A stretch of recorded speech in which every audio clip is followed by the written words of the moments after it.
Assalamualaikum warahmatullahi wabarakatuh. Perkenalkan, nama saya Seviana Nurrohma dengan NIM C24012011032 dari kelompok 3 Praktikum Analisis Data Sumber Daya Perikanan dan Lingkungan Perairan. Pada kali ini saya akan menjelaskan mengenai korelasi dengan menggunakan software R. Yang pertama-tama kita akan membuat judulnya terlebih dahulu, yaitu dengan menggunakan hashtag di awalnya agar kalimat di dalamnya itu tidak menjadi perintah, seperti itu. Nah, judulnya itu bisa terdiri dari tanggal, nama, serta name. Kemudian masuk ke bagian selanjutnya, yaitu untuk menginstal packages dengan ggpubr. Nah, sebelumnya bagi yang belum menginstal, kalian bisa mengeceknya di packages seperti ini. Tapi karena saya sudah menginstal, jadi saya tidak perlu untuk menjelaskan. Dan langsung saja kita ke bagian selanjutnya, yaitu ke bagian soal teladan. Oke, yang pertama, soal teladan ini terdiri dari 2 variabel, yaitu masing-masing variabel terdiri dari 10 data. Variabel X yaitu ada 10, 65, 40, 20, dan sebagainya. Nah, setelah kita memasukkan datanya seperti ini, kita akan mencet run-nya, guys.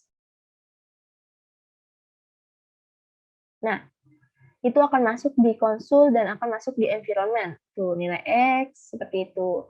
Kemudian kita susul lagi dengan variabel selanjutnya, yaitu variabel Y. Nah, variabel Y-nya ini kita akan pencet run. Nah, juga terdapat di konsul dan environment. Oke, setelah itu ketika kita sudah mendapatkan dua variabelnya, kita akan mencari nilai korelasi dan uji korelasi. Korelasinya itu dengan menggunakan variabel X dan Y dengan metode Pearson. Oke, ini rumusnya seperti ini, core X, Y, metodenya Pearson. Habis itu ketika sudah seperti ini, kita klik run. Nah, di sini terlihat angka 0,8930 dan itu menunjukkan bilangan positif karena tidak terdapat tanda minus gitu. Jadi dia menunjukkan hubungan positif. Kemudian kita akan mencari uji korelasinya dengan menggunakan rumusnya sama, namun terdapat perbedaan pada korelasi tesnya ini.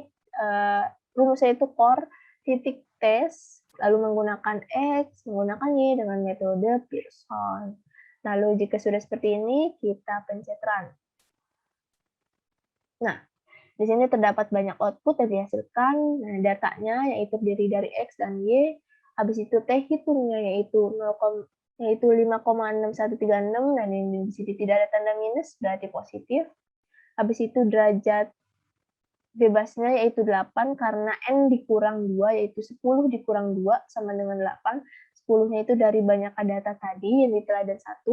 Habis itu ada P value yaitu 0,000522. Itu berarti kurang dari 0,005 yang menunjukkan bahwa HO ditolak dan H diterima. Nah, H-nya di sini yaitu hipotesis alternatif dan di sini terdapat kalimat yaitu bahwa dia akan menerima si H-nya ini. Gitu. Terus juga terdapat ada selang kepercayaan yaitu 95% yang jangkauannya dari 0,601 sekian hingga 0,97 sekian dengan hasil korelasi akhir yaitu 0,893 sekian. Seperti itu ya. Habis itu ketika kita sudah mendapatkan hasil uji korelasinya dan korelasinya, kita akan memvisualisasikan datanya nih dengan menggunakan scatter plot. Nah, yang pertama-tama kita perlu memanggil library nih. Library yaitu ggpubr seperti itu. Nah, jika sudah, kita pencet run. Nah, setelah itu kita akan membuat data frame yang terdiri dari variabel X dan Y juga. Nah, saya namainnya dataku ya. Kalian bebas mau namain apapun. Nah, setelah selesai kita akan pencet run. Nah, udah seperti ini, nanti akan muncul nih di environment. Nih. Nah, di situ kita jika ingin melihat datanya seperti apa, kita pencet ini. Nah, keluarlah huruf variabel X dan variabel Y dengan banyakkan data 10. Seperti ini. Oke, lanjut. Setelah itu, setelah kita membuat data frame-nya, kita akan memvisualisasikannya menggunakan ggstacker dari dataku dengan variabel X-nya yaitu X, variabel Y-nya yaitu Y, dengan menambahkan garis regresi, lalu terdapat juga confidence interval atau selang kepercayaannya true, karena tadi nih yang 0,893 itu adalah di antara hasilnya tepat di antara 0,601 dan 0,974 atau pada selang kepercayaan gitu. Jadi kita isinya benar ya, true. Selain itu juga terdapat korelasi koefisien juga true dengan metode Pearson. Nah, habis itu juga terdapat sumbu X-nya nih nanti. Sumbu X-nya itu nanti adalah total fosfat dan sumbu Y-nya itu yaitu hasil ikan. Seperti itu. Jika sudah, nanti kita akan pencet run. Nah, tuh. Keluar kan hasil scatter plot-nya. Nah, ini itu adalah yang tulisan merah itu ini bukan error ya, ini hanya mengikuti perintah yang tadi kita perintahkan saja. Ini tidak apa-apa seperti ini. Lalu kita lihat nih ada grafik naik ke atas kanan, itu berarti dia menunjukkan hubungan positif. Dapat dilihat dari korelasi koefisien korelasinya yaitu R, yaitu 0,89. Serta p-value-nya yaitu kurang dari 0,0005. Berarti dia akan menolak HO dan menerima HA. Kemudian juga ada nih warna abu-abu tua. Abu-abu tua ini yaitu confidence interval. Terus juga terdapat titik-titik. Nah, pada teladan kali ini, titik-titiknya itu mendekati garis, berarti hubungannya itu kuat gitu, dekat gitu. Dan juga terdapat skala nih 0, 100, 200 dan sebagainya. Juga ada variabel X-nya, ada variabel Y-nya, seperti itu. Oke, teladan 1 sudah, lanjut ke teladan 2, yaitu lebih banyak datanya lagi memang, tetapi masih tetap 2 variabel, yaitu mengenai panjang ikan dan logam berat. Nah, panjang ikannya itu yaitu terdapat 15 data. Oke, sama seperti halnya dengan teladan 1, kita akan langsung run saja. Nah, sudah terdapat di konsol sama terdapat di environment nih, panjang ikan, ya kan? Ini juga sudah terdapat di sini 15 data nih. Kemudian kita lanjut lagi ke logam berat. Logam berat, logam berat.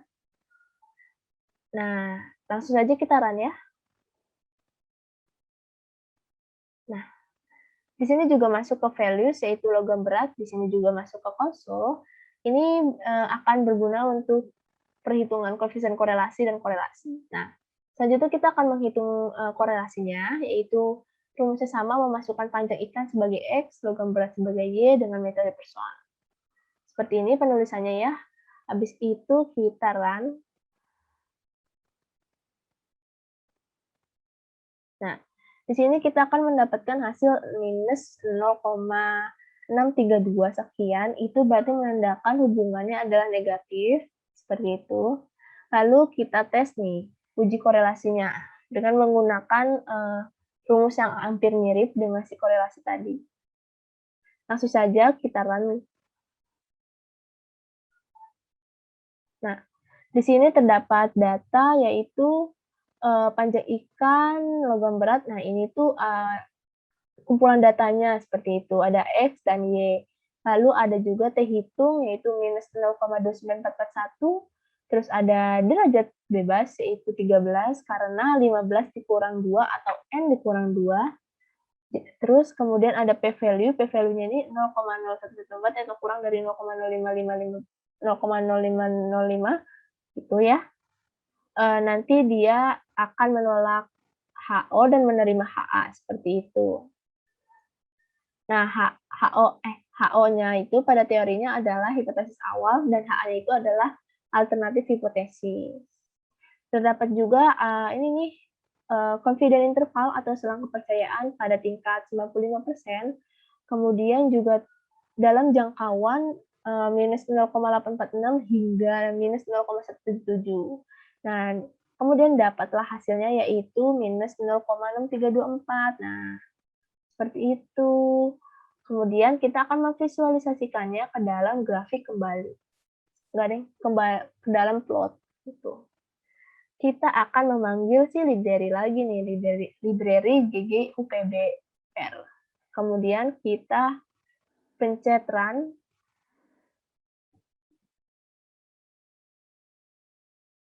Nah, habis itu kita akan membuat data, yaitu data frame yang terdiri dari X-nya itu panjang ikan dan Y-nya itu yaitu logam berat. Nah, habis itu di run. Ini bebas ya namainnya, boleh datamu, boleh apa gitu. Terserah kalian saja. Cuma saya di sini menggunakan nama file datamu. Seperti itu. Lalu kita run. Nah, di sini juga ada nih di environment sudah terlihat datamu nih. Tadi hanya dataku saja, sekarang sudah datamu. Kita lihat lagi datanya, pencet klik sini. Kemudian tuh ada 20 data dengan dua variabel yaitu panjang ikan dan logam berat. Nah, habis itu kita kembali.